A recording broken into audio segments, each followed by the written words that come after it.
साईं बाबा की जय। गुरु के कर स्पर्श के गुण।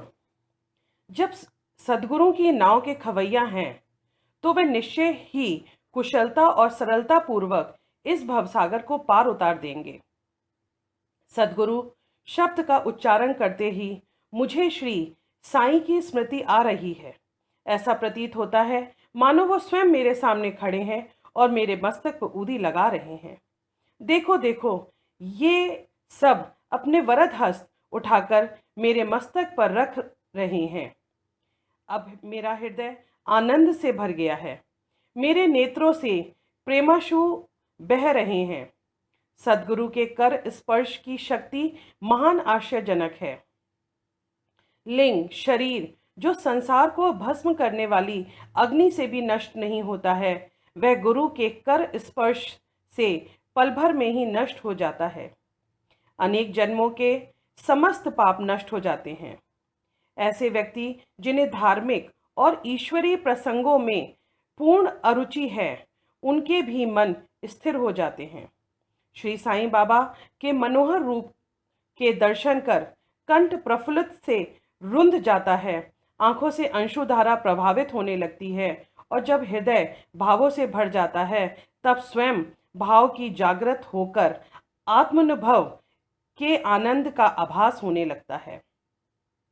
मैं और तू का भेद नष्ट हो जाता है और तत्क्षण ही ब्रह्म के साथ अभिन्नता प्राप्त हो जाती है। जब मैं धार्मिक ग्रंथों का पठन करता हूँ तो क्षण क्षण में सद्गति की स्मृति हो जाती है। बाबा राम या कृष्ण का रूप धारण कर मेरे सामने खड़े हो जाते हैं और स्वयं अपनी जीवन कथा मुझे सुनाने लगते हैं। अर्थात जब मैं भगवत का श्रवण करता हूँ तब श्री बाबा कृष्ण का रूप धारण कर लेते हैं और तब मुझे ऐसा प्रतीत होने लगता है कि वे ही भगवत या भक्तों के कल्याणार्थ उद्धव गीता सुना रहे हों। जब कभी भी मैं किसी से वार्तालाप किया करता हूँ तो मैं बाबा के कथाओं को ध्यान में लाता हूँ, जिससे उनकी उपयुक्त अर्थ समझने में सफल हो सकूं। तब एक शब्द या एक वाक्य की रचना भी नहीं कर पाता, परंतु जब वे स्वयं कृपा कर मुझसे लिखवाने लगते हैं तब फिर उसका तो कोई अंत नहीं होता। जब भक्तों में अहंकार की वृद्धि होने लगती है और वे शक्ति प्रदान कर उसे अहंकार शून्य बनाकर अंतिम देह की प्राप्ति करा देते हैं, तब उसे संतुष्ट कर अक्षय सुख का अधिकारी बना देते हैं। जो बाबा को नमन कर अनन्य भाव से उनकी शरण जाता है, उसे फिर कोई साधना करने की आवश्यकता नहीं है। धर्म, अर्थ, काम और मोक्ष उसे सहज ही प्राप्त हो जाते हैं। ईश्वर के पास पहुंचने के 4 मार्ग हैं: कर्म, ज्ञान, योग और भक्ति। इन सबसे भक्ति मार्ग अधिक कंटकीर्ण, गड्ढों और खाइयों से परिपूर्ण है। परंतु यदि सद्गुरु पर विश्वास कर गड्ढों और खाइयों से बचते और पदानुक्रमण करते हुए सीधे अग्रसर होते जाओगे तो तुम अपना ध्येय अर्थात ईश्वर तक आसानी से पहुंच जाओगे। श्री साईं बाबा से निश्चय आत्मक स्वर में कहा कि स्वयं ब्रह्म और उनकी विश्व को उत्पत्ति, रक्षण और लय करने आदि की भिन्न भिन्न शक्तियों के पथकृत्य में भी एकत्व हैं। इसे ही ग्रंथकारों ने दर्शाया है।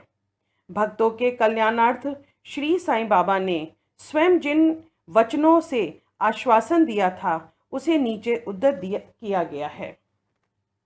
मेरे भक्तों के घर अन्न तथा वस्त्रों का कभी अभाव नहीं रहेगा। यह मेरा वैशिष्ट्य है कि जो भक्त मेरी शरण आ जाते हैं और अंतकरण तक मेरे उपासक हैं, उनके कल्याणार्थ मैं सदैव चिंतित रहता हूँ। कृष्ण भगवान ने भी गीता में यही समझाया है। इसलिए भोजन तथा वस्त्र के लिए अधिक चिंता ना करो। यदि कुछ मांगने की अभिलाषा है तो ईश्वर को ही मांगे। सांसारिक मान और उपलब्धियां त्याग कर ईश कृपा तथा अभय दान प्राप्त करो और उन्हीं के द्वारा सम्मानित हो जाओ। सांसारिक साधनों में कुपथगामी मत बनो। अपने इष्ट को दृढ़ता से पकड़े रहो। समस्त इंद्रियों और मन को ईश्वर चिंतन में प्रवृत्त करो। किसी पदार्थ से आकर्षण ना हो। सदैव मेरे स्मरण में मन में लगाव रखो, ताकि वह देह, संपत्ति व ऐश्वर्य की ओर प्रवृत्त न हो। तब चित्त स्थिर, शांत व निर्भय हो जाएगा। इस प्रकार की मन स्थिति प्राप्त करने हेतु इस बात का प्रतीक है कि वह सुसंगति में है। यदि चित्त की चंचलता नष्ट न हुई तो उसे एकाग्र नहीं किया जा सकता। बाबा के उपयुक्त शब्दों को उद्धृत कर ग्रंथकार शिरडी के रामनवमी उत्सव का वर्णन करता है। शिरडी में मनाए जाने वाले उत्सवों में रामनवमी अधिक धूमधाम से मनाई जाती है। अतएव इस उत्सव का पूर्ण विवरण श्री साईं लीला पत्रिका में दिया गया है। यहाँ संक्षेप में दिया जाता है। कोपर गांव में श्री गोपाल राव गुंड नाम के एक इंस्पेक्टर थे। वे बाबा के परम भक्त थे। उनकी 3 स्त्रियां थीं, परंतु एक के भी संतान न थी। श्री साईं बाबा की कृपा से उन्हें एक पुत्र रत्न की प्राप्ति हुई।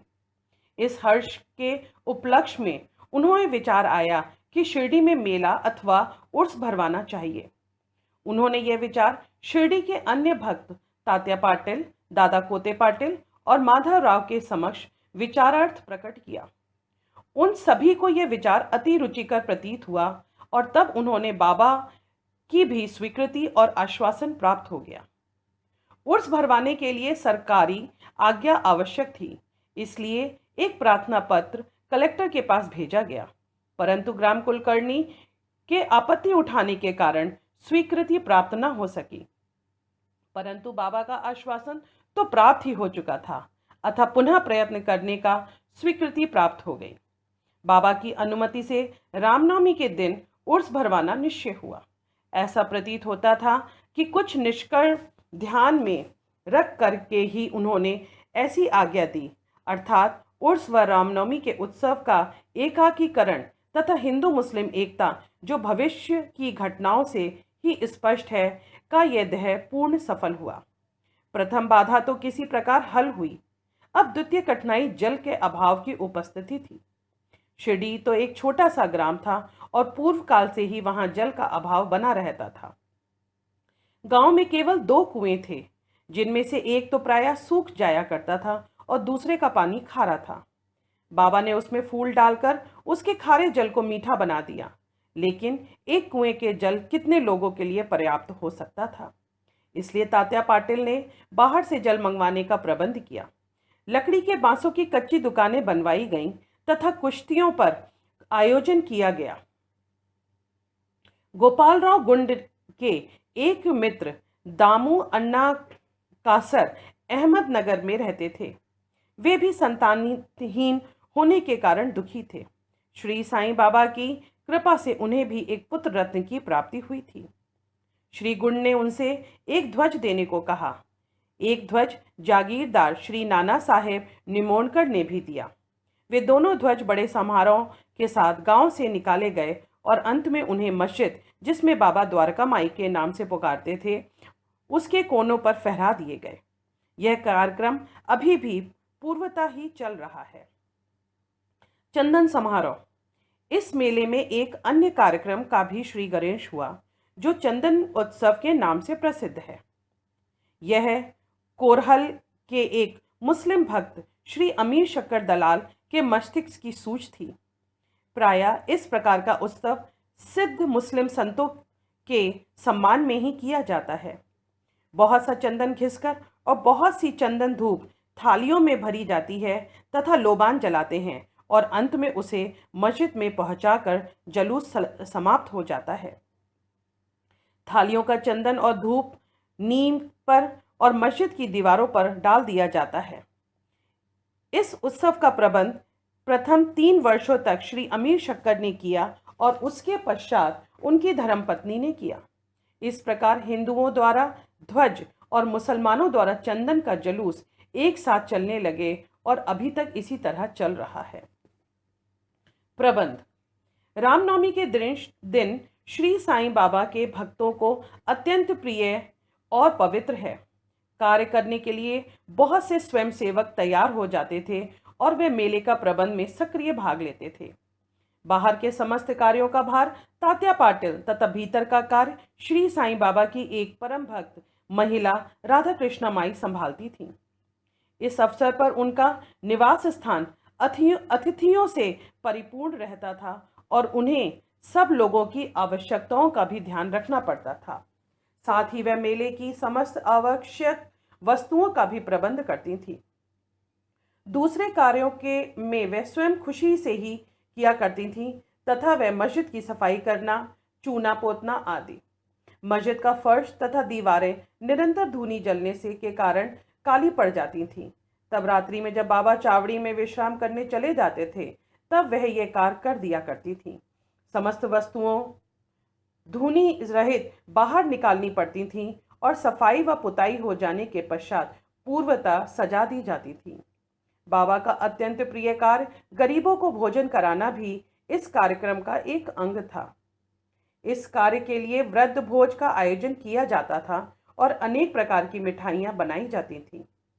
यह सब कार्य राधा कृष्णा माई के निवास स्थान पर ही होता था। बहुत से धनवान व श्रीमंत भक्त इस कार्य में आर्थिक सहायता पहुंचाते थे। उर्स का रामनवमी के त्योहार में समन्वय। सब कार्यक्रम इसी तरह उत्तम प्रकार से चलता रहा और मेले का महत्व शनय शनय बढ़ता गया।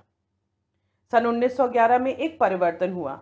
एक भक्त कृष्णराव जोगेश्वर भीष्म अमरावती के दादा साहेब खपोड़कर के साथ मेले के एक दिन पूर्व शिरडी में दीक्षितवाड़े में ठहरे। जब वे दलान में लेटे हुए विश्राम कर रहे थे तब उन्हें एक कल्पना सूझी। इसी समय श्री लक्ष्मण राव उपनाम काका महाजनी पूजन सामग्री लेकर मस्जिद की ओर जा रहे थे। उन दोनों ने विचार विनिमय होने लगा और उन्होंने सोचा कि शिरडी में उर्स व मेला ठीक रामनवमी के दिन ही भरता है। इसमें आवश्यक ही कोई गूढ़ रहस्य निहित है। रामनवमी के दिन हिंदुओं को बहुत ही प्रिय है। कितना अच्छा हो यदि रामनवमी उत्सव का भी श्री गणेश कर दिया जाए। काका महाजनी का यह विचार रुचिकर प्रतीत हुआ। अब मुख्य कठिनाई हरिदास के मिलने की थी जो इस शुभ अवसर पर कीर्तन व ईश्वर गुणगान वाद कर सके। परंतु भीष्म ने इस समस्या का हल कर दिया। उन्होंने कहा कि मेरा स्वचरित राम अखन्य जिसमें राम जन्म का वर्णन है तैयार हो चुका है। मैं उसका ही कीर्तन करूंगा और तुम हारमोनियम पर साथ करने का तथा राधा कृष्णा माई सोंठ व शक्कर मिश्रित चूर्ण तैयार कर देंगी। तब वे दोनों शीघ्र ही बाबा की स्वीकृति प्राप्त करने हेतु मस्जिद को गए। बाबा तो अंतर्यामी थे। उन्हें तो सब ज्ञान था कि वाड़े में क्या क्या हो रहा है। बाबा ने महाजनी से प्रश्न किया, वहां क्या चल रहा था? इस आकस्मिक प्रश्न से महाजनी घबरा गए और बाबा के शब्दों का अभिप्राय न समझकर सकने के कारण वे स्तब्ध खड़े रह गए। तब बाबा ने भीष्म से पूछा कि क्या बात है। भीष्म ने रामनवमी उत्सव मनाने का विचार बाबा के समक्ष प्रस्तुत किया तथा स्वीकृति देने की प्रार्थना की। बाबा ने भी सहर्ष स्वीकृति दे दी। सभी भक्त हर्षित हुए और राम जन्म उत्सव मनाने की तैयारियां होने लगीं। दूसरे दिन रंग बिरंगी झड़ियां से मस्जिद सजा दी गई। श्रीमती राधा कृष्णा माई ने एक पालना लाकर बाबा के आसन के समक्ष रख दिया और फिर उत्सव प्रारंभ हो गया। भीष्म कीर्तन करने को खड़े हो गए और महाजनी हारमोनियम पर उनका साथ करने लगे। तभी बाबा ने महाजनी को बुलवा भेजा। यहाँ महाजनी शंकित थे कि बाबा उत्सव मनाने की आज्ञा देंगे या नहीं। परंतु जब वे बाबा के समीप पहुंचे तो बाबा ने उनसे प्रश्न किया, यह सब क्या है? यह पालना क्यों रखा है? महाजनी ने बताया कि राम जन्ममी का कार्यक्रम प्रारंभ हो रहा है और इसी कारण यह पालना यहाँ रखा गया है। बाबा ने निम्बर पर 2 हार उठाए। उनमें से एक हार उन्होंने काका जी के गले में डाल दिया और दूसरा भीष्म के लिए भेज दिया। अब कीर्तन आरंभ हो गया। कीर्तन समाप्त हुआ तब श्री राजा राम का उच्च स्वर से जय जयकार हुआ। कीर्तन के स्थान पर गुलाल की वर्षा होने लगी। जब हर कोई प्रसन्नता से झूम रहा था, तब अचानक ही एक गरजती हुई ध्वनि उनके कानों में पड़ी। वस्तुतः जिस समय गुलाल की वर्षा हो रही थी, तो उसमें से कुछ कण अनायास ही बाबा की आंखों में चले गए। तब बाबा एकदम से क्रुद्ध होकर उच्च स्वर से अपशब्द कहने व कोसने लगे। यह दृश्य देखकर सब लोग भयभीत होकर सिट पिटाने लगे। बाबा के स्वभाव से भली भांति परिचित अंतरंग भक्त भला इन अपशब्दों का कब बुरा मानने वाले थे। बाबा के इन शब्दों तथा वाक्यों का उन्होंने आशीर्वाद समझा। उन्होंने सोचा कि आज राम का जन्मदिन है, अतः रावण का नाश, अहंकार एवं दुष्ट प्रवृत्ति स्वरूप राक्षसों के संहार के लिए बाबा को क्रोध उत्पन्न होना स्वतः उचित ही है। इसके साथ ही साथ उन्हें यह विदित था कि जब कभी भी शिरडी में कोई नवीन कार्यक्रम रचा जाता है, तब बाबा इसी प्रकार कुपित हो जाया करते थे। इसलिए वे सब स्तब्ध ही रहे।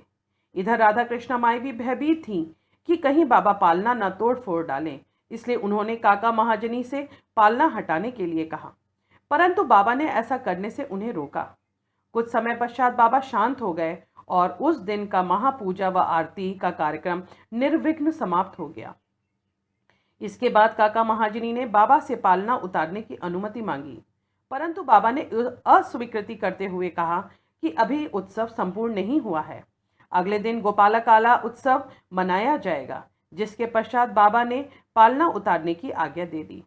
उत्सव में दही मिश्रित पोहा एक मिट्टी के बर्तन में लटका दिया जाता है और कीर्तन समाप्त होने पर वह बर्तन फोड़ दिया जाता है और प्रसाद के रूप में पोहा सबको वितरित कर दिया जाता है, जिस प्रकार की श्री कृष्ण ने ग्वालों के साथ किया था। रामनवमी उत्सव इसी तरह दिन भर चलता रहा। दिन के समय 2 ध्वजों का जलूस और रात्रि समय चंदन का जलूस बड़ी धूमधाम तथा समारोह के साथ निकाला गया। इस समय के पश्चात ही उर्स रामनवमी के उत्सव में परिवर्तित हो गया। अगले वर्ष 1912 में रामनवमी के कार्यक्रम की सूची में वृद्धि होने लगी। श्रीमती राधा कृष्ण माई ने चैत्र की प्रतिपदा से नाम सप्ताह प्रारंभ कर दिया, जिसमें लगातार 7 दिन तक भगवत नाम तथा नाम सप्ताह कहलाता है। सब भक्त इसे बारी बारी से भाग लेते थे। वे भी प्रातःकाल सम्मिलित हो जाया करती थीं। देश के सभी भागों में रामनवमी का उत्सव मनाया जाता है, इसलिए अगले वर्ष हरिदास ने के मिलने की कठिनाइयां पुनः उपस्थित हुईं, परंतु उत्सव के पूर्व ही यह समस्या हल हो गई। 5-6 दिन पूर्व श्री महाजनी की बाला बुआ से अकस्मात भेंट हो गई। बुआ साहब आधुनिक तुकाराम के नाम से प्रसिद्ध थे और वह कीर्तन का कार्य उन्हें सौंप दिया गया। अगले वर्ष 1913 में श्री हरिदास ग्राम के प्लेग से प्रकोप होने के कारण अपने गांव से हरिदास का कार्य नहीं कर सकते थे। इस वर्ष वे शिरडी आ गए। काका साहब दीक्षित ने उन्हें कीर्तन के लिए बाबा से अनुमति प्राप्त की। बाबा ने भी उन्हें यथेष्ट पुरस्कार दिया। सन 1914 में हरिदास की कठिनाइयां बाबा के ने सदैव के लिए हल कर दी। उन्होंने यह कार्य स्थायी रूप से दासगढ़ू महाराज को सौंप दिया। तब से यह कार्य को उत्तम रीति से सफलता और विद्युत पूर्वक पूर्ण लगन से निभाते हैं। सन 1912 से उत्सव के अवसर पर लोगों की संख्या में उत्तरोत्तर वृद्धि होने लगी। चैत्र शुक्ल अष्टमी से द्वादशी तक शिरडी के लोगों की संख्या में इतनी वृद्धि होने लगी मानो मधुमक्खी का छत्ता सा लगा हो। दुकानों की संख्या में वृद्धि हो गई। प्रसिद्ध पहलवानों की कुश्तियां होने लगीं। गरीबों को वृद्ध स्तर पर भोजन कराया जाने लगा। राधा कृष्ण माई के घोर परिश्रम के फलस्वरूप शिरडी को संस्थान का रूप मिला। संपत्ति भी दिन प्रतिदिन बढ़ने लगी। एक सुंदर घोड़ा, पालकी, रथ और चांदी के अन्य पदार्थ, बर्तन, पात्र, शीशे इत्यादि भक्तों ने उपहार में भेंट दिए। उत्सव के अवसर पर हाथी भी बुलाए जाते थे। यद्यपि संपत्ति बहुत बढ़ गई, परंतु बाबा उन सबसे सदा निरपेक्ष ही रहते थे। वे सदैव उसे उपेक्षा की दृष्टि से देखते और सदैव की भांति ही साधारण वेशभूषा धारण करते थे। यह ध्यान देने योग्य है कि जलूस तथा उत्सव में हिंदू और मुसलमान दोनों ही साथ साथ कार्य करते थे, परंतु आज तक ना तो कोई विवाद हुआ और ना ही कोई मतभेद भी। पहले पहल तो लोगों की संख्या 5,000 से 7,000 के लगभग ही होती थी, परंतु किसी किसी वर्ष तो यह संख्या 75,000 तक पहुंच जाया करती थी। फिर भी ना कभी कोई बीमारी फैली और ना ही कोई दंगा हुआ। मस्जिद का जीर्णोद्धार। जिस प्रकार उर्स या मेला भरने का विचार प्रथम श्री गोपाल गुंड को आया, उसी प्रकार मस्जिद का जीर्णोद्धार का विचार भी प्रथम उन्हें ही आया था। उन्होंने इस कार्य में के निम्रित पत्थर एकत्रित कर उन्हें वर्गकार करवाया, परंतु इस कार्य का श्रेय उन्हें प्राप्त नहीं होना था। वह सुयश तो नाना साहेब चंदोरकर के लिए ही सुरक्षित था और फर्श का कार्य काका साहेब दीक्षित के लिए। प्रारंभ में बाबा ने उन्हें कार्यों की स्वीकृति नहीं दी, परंतु स्थानीय भक्त महालसा पति के आग्रह करने पर बाबा की स्वीकृति प्राप्त हो गई और रात में ही मस्जिद का फर्श पूरा बनाया गया। अभी तक बाबा एक टाट के टुकड़े पर ही बैठते थे। अब उस टाट के टुकड़े को वहां से हटाकर उसके स्थान पर एक छोटी सी गद्दी बिछा दी गई। सभा मंडप में भी घोर परिश्रम के उपरांत ठीक हो गया। मस्जिद का आंगन बहुत छोटा तथा असुविधाजनक था। काका साहेब दीक्षित आंगन को बढ़ाकर उसके ऊपर छप्पर बनवाना चाहते थे। यथेष्ट द्रव्य राशि व्यय कर उन्हें लोहे के खंभे, बल्लियां और कैंचियां मोल ली तथा कार्य भी प्रारंभ हो गया। दिन रात परिश्रम कर भक्तों ने लोहे के खंभे जमीन पर गाड़े। जब दूसरे दिन बाबा चावड़ी को से लौटे तो उन्होंने उन खंभों को उखाड़ कर फेंक दिया और वह अति क्रोधित हो गए। वे एक हाथ में खंभा पकड़कर उसे उखाड़ने लगे और दूसरे हाथ से उन्होंने तात्या का साफा उतार लिया और उसमें आग लगाकर गड्ढे में फेंक दिया। बाबा के नेत्र जलते हुए अंगारों के सदृश लाल हो गए। किसी को भी उनकी यह आंखें उठाकर देखने का साहस नहीं होता था। सभी बुरी तरह भयभीत होकर विचलित होने लगे कि अब क्या होगा। भागोजी शिंदे कुछ साहस करके आगे बढ़े तो बाबा ने उन्हें धक्का देकर ढकेल दिया। माधवराव को भी यही गति हुई। बाबा उनके ऊपर भी ईंट के ढेले फेंकने लगे। जो भी उन्हें शांत कराने गया उसकी वही दशा हुई। कुछ समय के पश्चात क्रोध शांत होने के पर बाबा ने एक दुकानदार को बुलवाया और एक जरीदार फेटा खरीद कर उसे अपने हाथों से उसे तात्या के सिर पर बांधने लगे, जैसा उन्हें विशेष सम्मान दिया गया हो। यह विचित्र व्यवहार देखकर भक्तों को आश्चर्य हुआ। वे समझ नहीं पा रहे थे कि किस अज्ञात कारण से बाबा इतने क्रोधित हुए। उन्होंने तात्या को क्यों पीटा और तत्क्षण ही उनका क्रोध क्यों शांत हो गया।